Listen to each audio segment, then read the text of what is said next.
dan takut orang yang awam itu daripada akhir kesudahan umurnya, dan takut orang yang khas itu daripada takdir yang terdahulu, dan yaitu terlebih sangat. Dan jikalau berlazim-laziman sekalipun, inilah barang yang menjalankan kepadanya oleh inilah Asy'ariyah. Asy'ariyah jamak daripada Asy'ariyah. Asy'ariyah mengacu kepada mazhab Abu Hasan al-Asy'ari, dan telah menjalankan oleh Maturidiyah kepada bahawa bahagia itu yaitu beriman pada sekarang, dan celaka itu yaitu kufur pada masa sekarang jua, yakni tiada ditilik pada akhir umurnya. Maka orang yang bahagia itu yaitu orang yang mukmin pada masa sekarang ini, dan apabila mati atas kufur maka sesungguhnya terbalik ia jadi celaka, kemudian daripada adalah dahulu itu bahagia. Dan celaka itu yaitu orang yang kafir pada masa sekarang ini, dan apabila mati ia atas iman maka sesungguhnya terbalik ia jadi bahagia, kemudian daripada bahawa adalah dahulu itu celaka. Dan ditertibkan atas khilaf antara Asy'ariyah dan Maturidiyah itu, bahawa sah engkau kata aku mukmin insyaallah atas qaul Asy'ariyah, dan bahwasanya tiada sah ta'liq yang demikian itu atas qaul Maturidiyah. Dan dengan jumlahnya maka khilaf antara Asy'ariyah dan Maturidiyah itu lafzi jua, karena bahwasanya mereka itu bersalahan pada murad. Murad artinya maksud, pada maksud daripada lafaz sa'adah dan syaqawah, serta muafaqah pada segala hukumnya. Dan kata Ibrahim Al-Laqani, wa indana lil abdi kasbun kullifa wa lam yakun mu'athiran fal ta'rifa. Artinya pada mazhab kami, yakni ahli sunnah wal jamaah, itu maksudnya bagi hamba itu usaha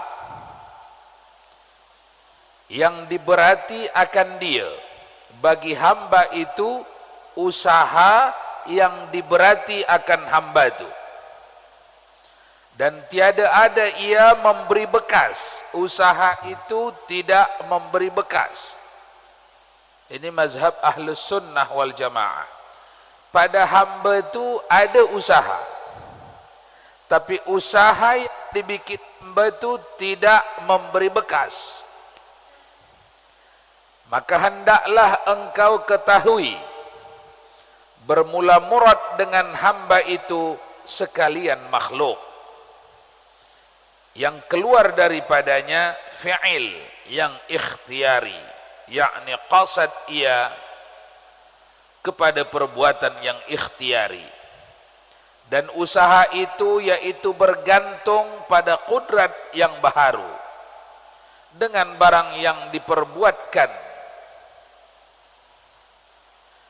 Dan kata qil yaitu iradat yang baharu. Kembali kita ke pangkal dulu supaya jangan terlalu jauh. Pangkal perbincangan dimulai daripada dan takut orang yang awam. Mula-mula dibaca tadi, dan takut orang yang awam itu daripada akhir kesudahan umurnya. Takut orang khas itu takdirnya. Apa yang dimaksud dalam ungkapan ini, tuan-tuan? Kita disuruh takut dari su'ul khatimah, buruk kesudahan.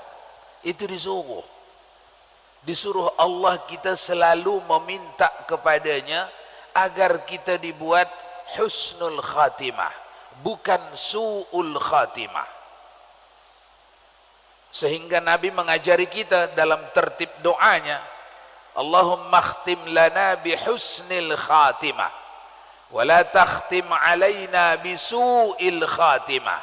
Nah, apa itu? Kita tak tahu hari ini mampu beribadat, suka beribadat, pandai kita mendirikan ibadat itu. Kalau salat ini syaratnya, ini rukunnya, dapat kita tunaikan. Begitu banyak syarat yang harus dipenuhi agar berdiri satu ibadat yang bernama salat, yang bernama puasa, yang bernama haji, dan lain-lain. Kalau Allah cabutlah satu syarat ataupun beberapa syarat, maka ibadat itu tak dapat ditunai. Begitu banyak syarat agar kita dapat menghindari maksiat, mungkarat, menghindari curi, menghindari tipu, menghindari macam-macam dosa. Begitu banyak syarat. Antara lain syaratnya apa? Harus diletakkan Allah sentiasa di dalam kepala itu takutnya kepada akhirat. Kalau itu dicabut Allah, yang ada hanya takut kepada petugas saja, itu mudah, intip saja tengah lengah petugas jadi curi. Tapi kalau masih diletak Allah takutnya di mahkamah akhirat, masih terjaga lagi orang. Ini kita tak tahu apakah besok masih diletak Allah atau dah dicabut, sehingga jadilah kita menjadi manusia yang berani buat maksiat atau menjadi manusia yang berani meninggalkan ibadat, meninggalkan taat. Itu tak tahu. Oleh kerana itu kita selalu dari hari ke hari, dari menit ke menit, dari detik ke detik diajar Nabi, dibimbing Nabi, kita selalu memohon agar penghujung hayatku semoga kebaikan. Apa itu penghujung? Selepas ini. Itu yang dimaksud. Penghujung akhir hayat itu mana? Selepas saat ini, itu akhir hayat. Sekarang kita tengah duduk di sini. Akhir hayat kita mana? Selepas sekarang. Karena selepas sekarang tidak ada jaminan masih lagi hidup.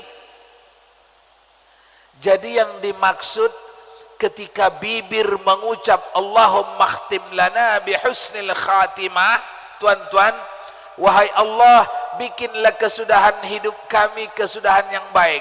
Kesudahan yang mana yang diminta? Yang nanti selepas berumur 85 tahun, letter L. Kalau sampai di situ, kenapa pula kita tahu bahwa di umur 80 tahunlah kesudahan hidup kita?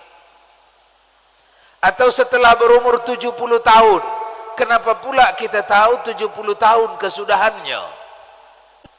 Atau 63 lah macam Nabi, kenapa pula kita tahu 63 akhir kita? Jadi kalau begitu akhir yang mana yang kita mintakan husnul khatimah itu? Akhir yang setelah saat ini. Begitulah terus. Ini apabila continue terus-terusan di sini i'tiqad seseorang, maka orang itu tauhidnya masuk di golongan tauhid orang awam. Satu, di atas awam ada khawas. Tauhidnya orang khawas dalam urusan qada dan qadar ini. Mari kita tengok dan takut orang yang khas itu daripada takdir yang terdahulu, dan yaitu terlebih sangat, dan jikalau berlazim-laziman sekalipun. Di atas yang pertama tadi dah maklum, kita dah faham lah itu ya. Di atasnya itu ada satu tingkat lagi, nama orangnya khas atau khawas. Kalau orangnya ramai, level khawas.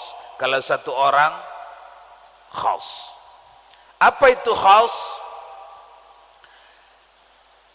Yang dia bimbangkan, yang dia mohonkan kepada Allah, apa yang ditulis Allah dahulu sebelum dia dicipta Allah lagi.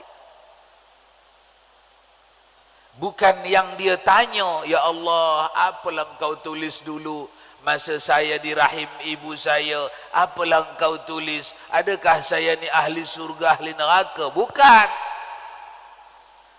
Itu tahsilul hasil namanya. Tapi ya Allah, sudah pasti ada ketetapanmu, tulisanmu terhadap diriku.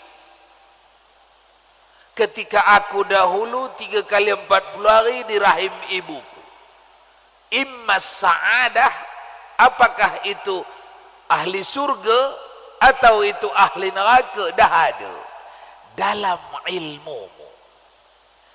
Jadi saya ni sekarang ni yang tengah berjalan ni menyerahkan segalanya pada engkau. Apapun yang engkau tuliskan, maka terserah padamu. Aku ridha, aku suka, tak ada menggerutu sikit pun.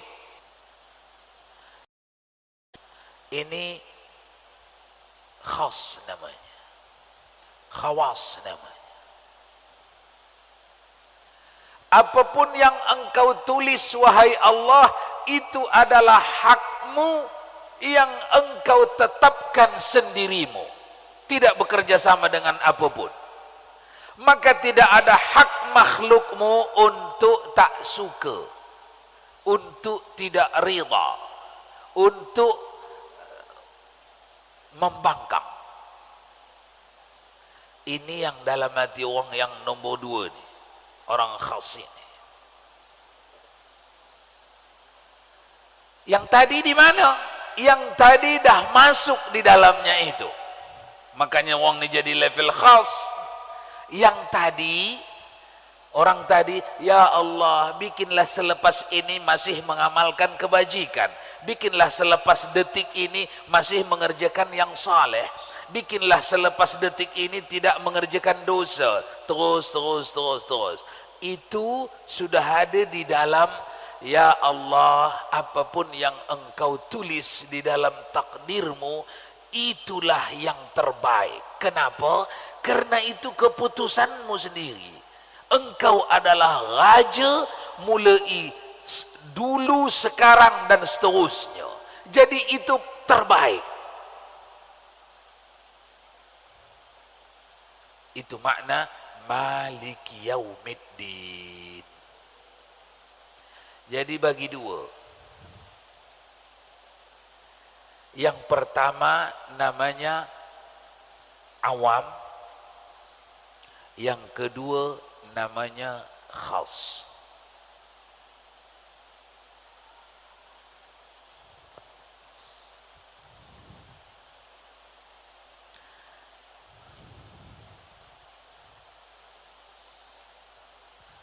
Kata Ibrahim Al-Laqani, wa indana lil 'abdi kasbun kullifa wa lam yakun mu'athiran fal ta'rifa. Di sisi kami di golongan ahlus sunnah wal jamaah, lil 'abdi kasbun kullifa, bagi hamba itu memang ada usaha. Usaha kullifa, taklif, yang dibebankan kepada dia dan dia mampu mengerjakannya. Ini jangan lagi pening pala. Kullifa dibangun dengan apa namanya, bina majhul. Jadi bukan orang ni yang berkemampuan, dibikin orang ini berkemampuan. Kita mampu mengangkat barang, pindah dari sini ke satu tempat sana, lalu orang tanya, siapa yang mindahkan barang ni? Saya. Tapi di dalam dibikin saya mampu memindahkan. Itu arti kullifa. Jadi i'tiqad ahlus sunnah wal jamaah, lil abdi kasbun kullifa. Bagi setiap hamba itu dibagi Allah kasbun, usaha, ikhtiar, tapi itu kullifa. Bukan dengan sendirinya hamba itu berkemampuan, melainkan dibikin ianya berkemampuan. Jadi yang pada hakikatnya orang itu tak ada kemampuan. Itulah makna walam yakun mu'assiran fal ta'rifa. Walam yakun mu'assiran, usaha dia itu tidak memberi bekas. Jadi kemampuan dia memindahkan barang dari satu tempat ke tempat lain, pada hakikatnya bukanlah kemampuan dia. Wa ma ramaita idh ramaita walakinnallaha rama. Hei Muhammad, kau melemparkan pasir ke musuhmu itu, lalu memenuhi, memasuki mata mereka semuanya, sehingga engkau mudah keluar dari rumahmu. Kisah hijrah. Wahai Muhammad, ketika engkau melempar mereka, bukan engkau yang melempar, akan tetapi Allah yang melempar. Apa maknanya ini? Memang ada kasab, ada usaha diberi Allah, diperintah Allah, lalu kali Allah diberi Allah mampu baginda Rasul melempar. Tapi kemampuan melempar ini tidak datang dari diri Rasulullah, melainkan datang daripada Allah. Jadi kalau begitu lemparan itu ditinjau dari segi Rasulullahnya tidak beri bekas. Karena itu bukan hakikat. Yang hakikat lemparan yang dibikin Allah, itu yang memberi bekas. Itu maksud daripada walam yakun mu'assiran fal ta'rifa. Macam mana tuan-tuan? Ini agak apa? Boleh ke tak? Ada menyisakan gerutu-gerutu tak? Maksudnya tak mulus dia, ada kurang pas, atau menyisakan soalan, atau masih samar. Silakan. Assalamualaikum warahmatullahi wabarakatuh. Waalaikumsalam warahmatullahi. Ada sedikit yang saya tanyakan Ustadz tentang pendapat orang awam dan khas ini tadi. Tentang orang awam, apa yang Ustaz katakan bahwa husnul khotimah atau khotimah itu adalah sesudah sekarang, artinya sesudahnya nanti. Kalau kita tinjau khotimah itu kan kesudahan hayat. Tapi mengapa doa kita itu hanya sesudah ini begitu? Kemudian kalau yang orang khos tadi, dia akan takut kepada qadrat Allah, artinya yang telah tertulis di Lauhil Mahfud. Jadi apakah dia tidak berdoa untuk husnul khotimahnya Ustaz? Terima kasih. Baik. Dua soalan itu ya. Soalan pertama, di sini tertulis yang nanti terakhir tuh yang ditakuti orang awam. Itu mungkin soalannya ya. Tapi yang Ustadz terangkan tadi, yang selepas detik ini, jawabannya, karena kalau dikumpul-kumpulkan ini sampailah itu ke terakhir nanti, sama sajalah itu. Karena kalau dikumpul-kumpulkan terakhir ini, sampailah ke terakhir yang lama lagi nanti, kalau sampai lama. takutnya tak sampai lama, makanya dimulai dari yang terakhir sekarang ini pun sudah dimintakan, karena tak tahu entah inilah akhir daripada kesudahan itu. Kalau bukan ini masih hidup juga lagi besok pagi, selepas pagi itulah mintakanlah, karena entah pukul 10-nya itulah habisnya. Kalau masih ada lagi pukul 10 tu mintalah, entah pukul 11 tu habisnya. Jadi sama aja dengan sekiranya masih panjang, benarlah sampai ke penghujung sana.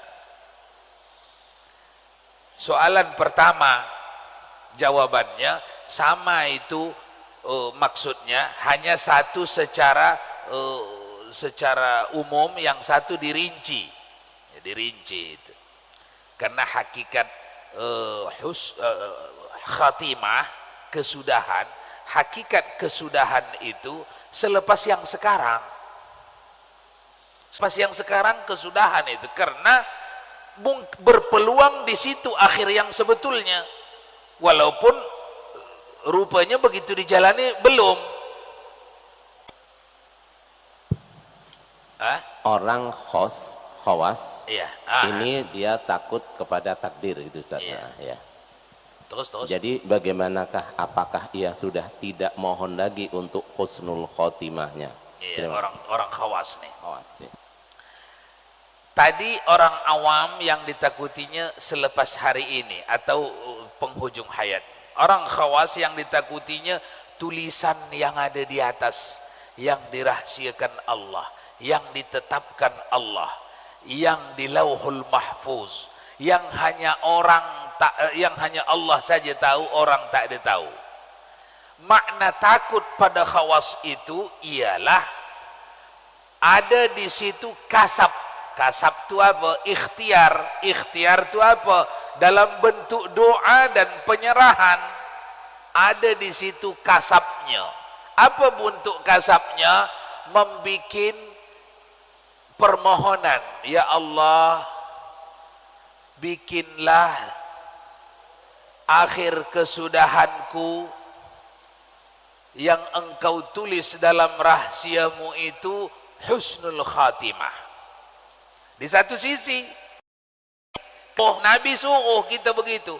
Tapi di sisi lain, orang khawas tahu bahwa tulisan yang di lauhul mahfuz, yang memang dirahsiakan Allah itu tak akan berubah. Tapi jangan pesimis, walau tak akan berubah, tidak ada yang dibagi tahu. Makanya orang khawas tidak akan berkata, udahlah, kalau memang ahli neraka, masuk neraka juga walaupun rajin sembahyang. Itu bukan orang khawas, itu orang juhala, jahil. Orang khawas, saya sama-sama tak tahu apakah saya ahli neraka atau ahli surga. Satu, saya tidak dibagi tahu Allah apakah tulisannya di lauhul mahfuz ahli neraka atau ahli surga. Tidak diberitahu. Satu. Yang kedua, saya disuruh Allah, disuruh Rasulnya kasab. Apa itu kasab? Berikhtiar. Ikhtiar itu masuk berdoa, masuk bekerja, beribadat, menghindari maksiat. Itu disuruh. Dua. Yang ketiga, saya dibagi tahu Rasul dalam percakapan dengan Umar bin Khattab.